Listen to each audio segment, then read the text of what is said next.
With that parasite in his brain, Father could wreak untold havoc in the Absolute's name. Should Baldur's Gate fall to the Absolute, every one of the coast cities will be ripe for the plucking. We're not just fighting for our cure, we're fighting for my father. We're fighting for the Gate.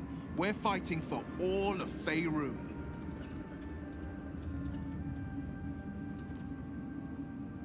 What do you know about Gortash and Orin?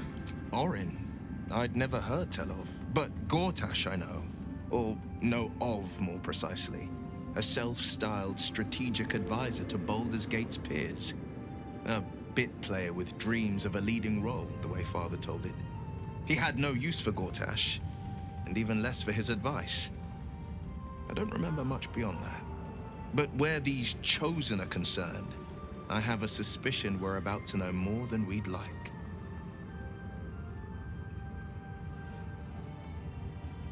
Mizora said you can say what led to your pact and exile. It's time I know the whole truth.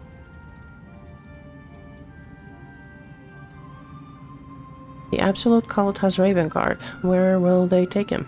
Worm's Rock Fortress. All travelers to Baldur's Gate flow through it. It serves as headquarters for the Flaming Fist, and their commander, my father. The Absolute's army's on the march. Gods forbid a tadpole Grand Duke throw open the gates for them. Right, let's hear Mizora's story.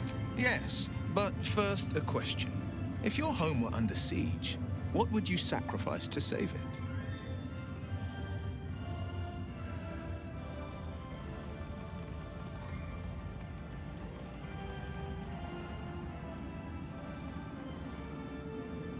I wouldn't give up my soul if that's what you're getting at. It is. And I did. I was 17. Father, older Ravengard, had just been named a Grand Duke and was called away to Elturel to help settle a dispute. That's when the Cult of the Dragon made its move. The Cult of the Dragon, a fractured religion. Some believers hold that undead dragons will inherit the world. Others worship the dragon goddess Tiamat and intend to summon her to Faerun. The Cult of the Dragon had infiltrated Baldur's Gate. To what end? The Grand Duke left a mere boy in charge? That can't have gone well. Not, and let Wyll continue his story. Let's do that. 10 days after Father left, I heard a whisper as I slept. Duskhawk Hill. The Queen of Chaos awakens. Go alone. I grabbed a rapier and set out.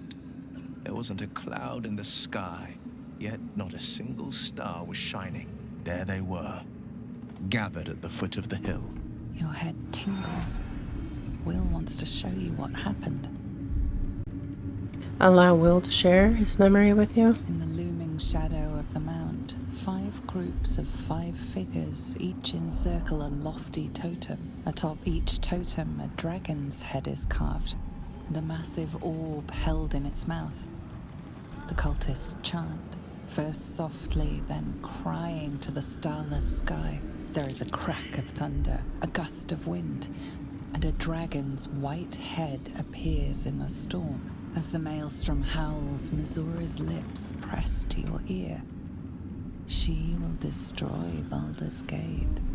Grant me your soul, and I will give you the power to save it, she whispers.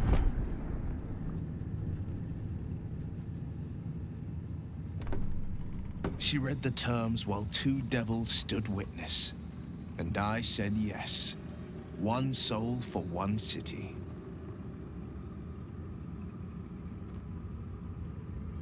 Surely Mizora doesn't care about Baldur's Gate. Why would she want to save it? She didn't. She came on order of her mistress, Zariel. Tiamat made a play for power. Zariel had other plans. That was the most Mizora's ever said. All that mattered was that she got her prize. Another pet added to her warlock menagerie.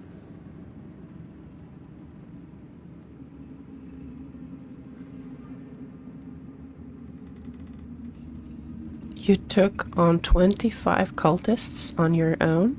I find that hard to believe. I had Mazura at my side, and the archdevil Zariel guided our hands that day. I burned with the fires of Avernus, and oozed the rot of Dis. The cultists choked on our poisons and burned from our flames. And when we were done, all that remained were 5 greyed orbs atop a pile of ash. My soul was bound, and my lips were sealed.